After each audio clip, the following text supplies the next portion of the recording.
통계별 결합 풀어보는 재무제표 분석. 오늘은 개인정보 보안 전문 회사인 민엔지에 대해서 한번 살펴보겠습니다.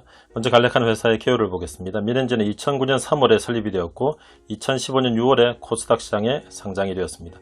주요 사업의 내용은 개인정보 보안 중심의 2차 본인 인증 서비스 및 생활 플랫폼 서비스, 모빌리티 플랫폼 서비스를 제공을 하고 있습니다. 최대주를 한번 살펴보면 최대주는 이경민 씨와 특수관계인이 24.37%의 지분을 현재 소유하고 있습니다. 연결대상 종속회사를 살펴보면 상장이 되어 있는 세틀뱅크가 있고, 그리고 바이오11, 플래닛셋, 헥토, 디지털투데이 이런 회사들이 있습니다. 여기서 이제 세틀뱅크와 그리고 바이오11이 주요 매출이 발생을 하는 회사이고요. 세틀뱅크는 아시겠지만 상장이 되어 있고, 그리고 바이오11은 건강기능식품 프로바이오틱스를 생산하고 있는 회사입니다. 자, 그러면 회사의 제품을 한번 살펴보겠습니다. 회사의 제품은 왼쪽에는 민엔지의 서비스들이고요. 오른쪽에는 세틀뱅크의 서비스들입니다.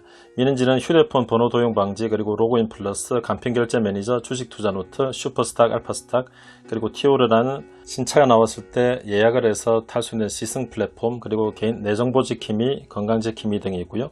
그리고 세틀뱅크의 서비스는 간편 현금 결제, 가상계좌, 그리고 펀뱅킹, PG, 그리고 페이먼트 게이트웨이 이런 것들이 있습니다. 자, 회사의 매출의 추이를 한번 살펴보겠습니다. 위는 민엔지의 매출이고요. 그리고 세틀뱅크의 매출, 그리고 영업 부문 정보라고 되어 있는 것은 민엔지와 세틀뱅크, 바이오11의 매출을 다 합친 것들을 가져온 것입니다.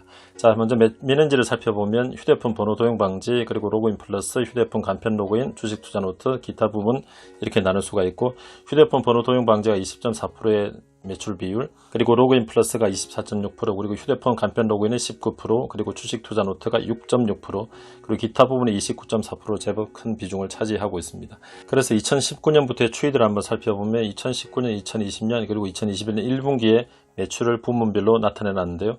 1분기는 뭐 전년 동기와 이렇게 비교를 하기 힘들어서 보면 2019년에 비해서 2020년이 로그인 플러스가 좀 성장을 했고, 그리고 휴대폰 간편 로그인이 좀 많이 성장을 했고, 그리고 주식 투자 노트는 조금 매출이 줄어든 것을 볼 수가 있습니다. 그리고 기타 부분이 조금 매출이 많이 성장을 했습니다. 이것은 뒤에 부문별로 그래프를 한번 살펴보겠습니다. 그리고 세틀뱅크의 주요 제품들을 부문별로 보면 간편현금 결제, 가상계좌, PG, 펀뱅킹, 그리고 기타 부문이 있고요. 간편현금 결제가 43.3%로 아주 큰 비중을 차지하고 있고, 그리고 가상계좌와 PG, 그리고 펀뱅킹, 그리고 기타 부문 이렇게 나눌 수가 있습니다.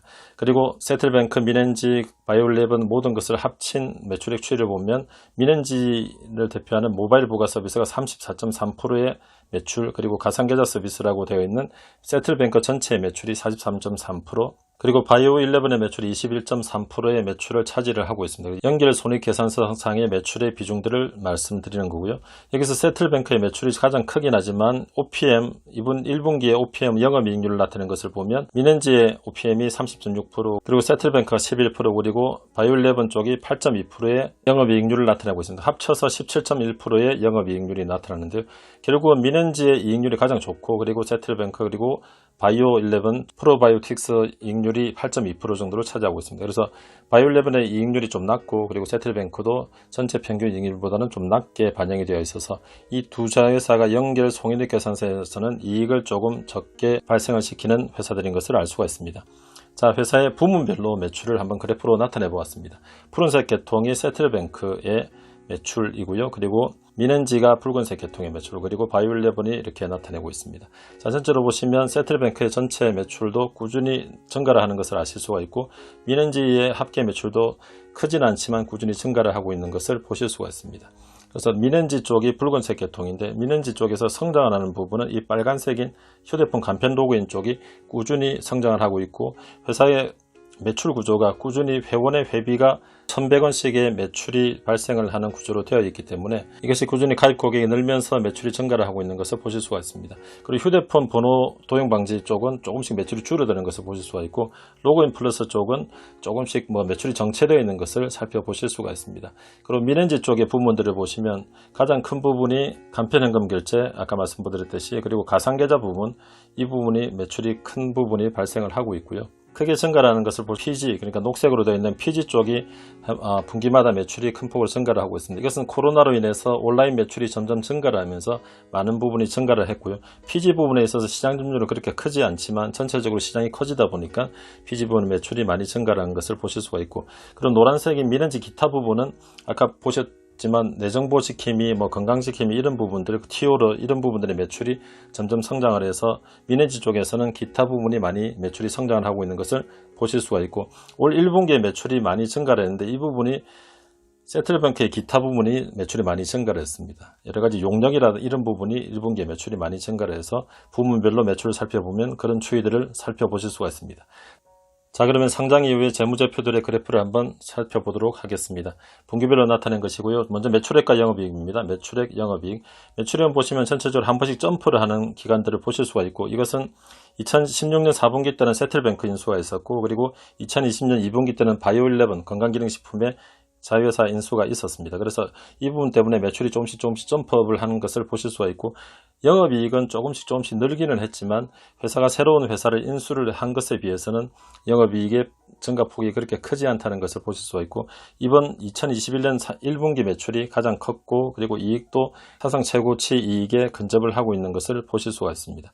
자, YOY로 전년 동기 대비 증감률을 한번 살펴보겠습니다. 매출액 증감률, 전체적으로 매출액이 전년 동기 대비 줄어든 적이 없이 계속 증가를 했습니다. 그리고 영업이익도 2019년 하반기 때 많이 감소를 하다가 바이오11을 인수하면서 매출액이 다시 점프업을 하는 것을 보실 수가 있습니다. 그래서 이때가 세틀뱅크를 인수하면서 전년 동기 대비 매출이 증가한 것을 알 수가 있고, 그리고 이때는 바이오11을 인수하면서 전년 동기 대비 매출이 증가를 한 것을 보실 수가 있습니다. 이익 부분도 이번에 많이 증가를 했지만 이번 2021년 1분기 매출과 이익의 증가는 전년 동기에는 바이오11이 없었기 때문에 이것이 매출이 증가를 했기 때문에 약간의 기저효과가 좀 많이 발생하는 것을 알 수가 있습니다. 자, 그러면 수익성 지표를 한번 살펴보겠습니다. 회사가 제품을 만드는 회사가 아니기 때문에 매출원가 이런 것들이 필요가 없어서 OPM 그리고 MPM 그리고 ROE만 나타내었습니다. 자, 전체적으로 보시면 OPM이 점점 이렇게 줄어든 것을 보실 수가 있는데, 이것은 결국은 회사가 세틀뱅크 인수 그리고 바이오11 인수를 하면서 한 단계씩 이익률이 낮아지는 것을 볼 수가 있습니다. 아까 부문별 매출과 이익률을 봤을 때 보셨겠지만 세틀뱅크의 이익률이 미넨지의 이익률보다 낮고, 그리고 바이오11의 이익률도 10%가 안 되는 이익률을 나타내고 있기 때문에 전체적으로 회사를 한 번씩 인수를 하면서 이익률이 낮아지는 단계를 거쳤습니다. 그리고 MPM 같은 경우는 세틀뱅크 지분율이 38%이기 때문에 비지배 지분의 이익이 차이가 생기면서 순이익이 영업이익보다는 낮게 형성이 되고요. 그리고 전체적으로 ROE는 현재 15% 전후를 나타내다가 이번 4분기 합산의 ROE가 17.3%로 좀 높은 ROE로 증가를 한 것을 보실 수가 있는데, 이것은 향후의 추이를 한번 살펴볼 필요가 있는 또 지표이기도 합니다. 자, ROE를 규품 분석이라고 해서 매출액, 순이익률, 총자산익률, 부채비율 세 가지로 분해를 해서 살펴볼 수가 있는데, 전체적으로 매출액, 순이익률을 따라서 ROE가 형성이 되다가 최근 들어서는 바이오11도 인수를 했고, 그리고 PG 부문과 VA 부문의 사업 예수금 이런 것들이 많이 증가를 하면서 영업 부채가 많이 증가를 하면서 ROE가 순이익률에 비해서는 좀 증가를 하는 것을 보실 수가 있습니다. 여기서 ROE가 좀 더 증가를 하려면 회사의 이익률이 좀 높아져야 되는데, 이 이익률에 대한 고민은 결국은 여러 자회사들이 어떤 이익을 나타내는가 이런 부분들을 한번 살펴볼 필요가 있습니다. 자, 자산총계, 부채총계, 자본총계, 시가총액입니다. 전체적으로 보시면 자산은 꾸준히 증가를 하고 있고, 아까 보셨겠지만 회사가 자회사들을 조금씩 인수를 하면서 회사의 자산이 좀 증가를 하고 있고, 그리고 부채도 증가를 하고 있는데 회사가 차입금은 하나도 없이 아까 말씀드렸듯이 예수금 부채 이런 것들이 증가를 하면서 부채가 점점 증가를 하는 그런 형태를 보이고 있고요. 세틀뱅크 인수 후에 시가총액 3,300이 넘어갔다가 현재 많이 떨어졌다가 최근에 주가가 오르면서 6월 4일 기준으로 2,605억의 시가총액을 현재 나타내고 있습니다.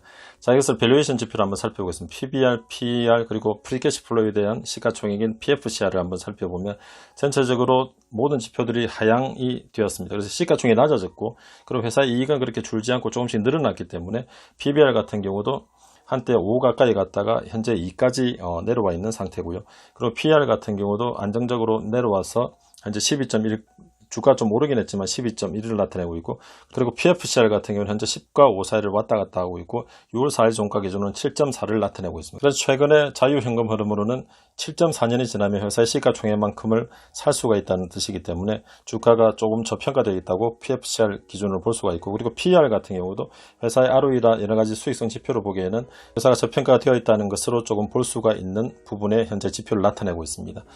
자, 매출 채권 회전율 수, 재고 자산 회전율 수입니다.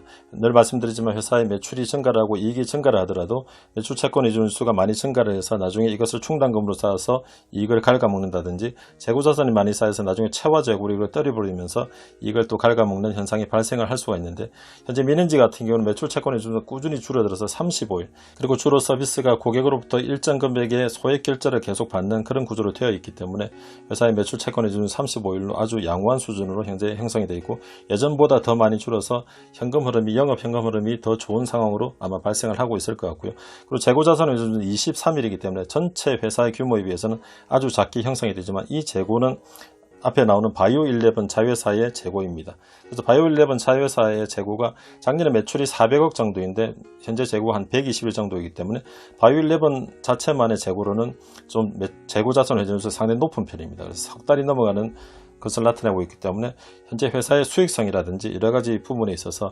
바이오11이 그렇게 좋은 영향을 미치지는 못하고 있습니다. 그래서 바이오11이 회사가 하는 미넨지라든가 세틀뱅크의 이런 업종에 비해서 현재 별로 시너지가 없는 그런 업종이기 때문에 제 개인적인 생각으로는 바이오11을 다른 건강기능식품 회사에 좋은 가격으로 매각을 하는 것이 좋지 않을까 생각을 합니다. 자, 이것은 현금 흐름표를 그래프로 분기별로 나타내 보았습니다. 먼저 항상 살펴보셔야 될 거 영업 현금 흐름. 그러니까 영업을 통해서 회사 현금이 잘 들어오는가를 살펴보셔야 되는데, 보시면 세틀뱅크를 인수하고 난 뒤에 영업 현금이 들어오는 규모는 더 증가를 했고요. 이것을 아까 보셨겠지만 매출 채권 회전율 수나 이런 것들이 상당히 좋아지면서 영업 현금 흐름의 규모가 예전보다는 많이 커진 것을 현재 살펴보실 수가 있습니다. 그리고 재무 현금 흐름을 한번 살펴보시면 IPO 때 237억이 들어왔고요. 그리고 전환우선주 발행, 그리고 차입금 이런 것들로 또 현금을 한번 조달을 한 적이 있고, 그리고 세틀뱅크를 IPO를 하면서 491억이 들어왔고, 이런 것들이 진행이 되었고, 그 이후에는 이제 회사에 현금이 많기 때문에 자사주를 취득을 해서 주주 환원 정책을 좀 하고 있습니다. 최근에는 소각도 진행을 했고요. 그리고 배당금도 점점 늘려서 현재 시가 배당률 한 2% 정도의 배당을 계속 하고 있고, 조금씩 배당을 늘려가고 있는 그런 상황에 있습니다. 그리고 회사에 현금이 많다 보니까 여러 관계회사에 투자를 하고 또 금융상품을 취득하고 이런 것들을 진행을 하는 것을 기타 투자를 부분을 통해서 아실 수가 있습니다. 그리고 메디오젠 관계기업을 또 매각을 해서 152억에 또 현금이 들어오는 그런 상황이 전개가 됐기 때문에 회사 현금의 움직임이나 이런 것들을 보아서는 아주 양호한 움직임을 현재 나타내고 있습니다. 그리고 유무형자산 투자, 캐펙스 투자는 별로 회사가 필요가 없기 때문에 현재 회사의 현금이 어느 정도 남아도는 그런 상황, 그리고 금융부채가 하나도 없는 그런 상황으로 진행이 되고 있습니다. 자, 이것을 최근 4분기 합산으로 보시면 더욱더 명확히 알 수가 있는데, 회사의 영업 현금은 아주 꾸준히 잘 들어오고 있고, 물론 예전보다 그렇게 성장을 하고 있지는 못합니다. 그리고 회사 재무상으로는 현금이 들어오고, 이것이 또 기타 투자를 하거나 이런 것들이 진행이 되고, 그리고 관계회사를 또 인수를 했다가 또 IPO를 시키고 이런 것들 진행이 되었고, 그리고 최근엔 자사주 소각이나 그리고 차익금을 완전히 갚아버리는 그런 상황, 그리고 배당을 늘리는 그런 상황으로 회사가 전개를 하고 있습니다. 자, 그래서 6월 4일 시가총액이 2,605억이고 현재 나타나고 있는 프리캐시 플로우나 이런 것들이 상당히 좋은 상황입니다. 그래서 회사가 여기서 주가 한 단계 더 레벨업이 되려면 결국 회사의 수익성이 좀 더 좋아지고, 그리고 현금 흐름이나 이런 것들이 더 좋아져야 됩니다. 그리고 아까 말씀드렸듯이 바이오11의 수익성이 좀 낮은 부분, 그리고 회사의 주 업종과의 시너지가 별로 없기 때문에 이런 것들을 좀 해결하는 부분이 좀 진행이 되면 더욱더 회사가 한 단계 재평가되지 않겠나 생각을 합니다. 이상으로 미넨지에 대한 분석을 마치겠습니다. 감사합니다. 영상이 유익하셨다면 구독, 좋아요, 알림 설정 부탁드립니다.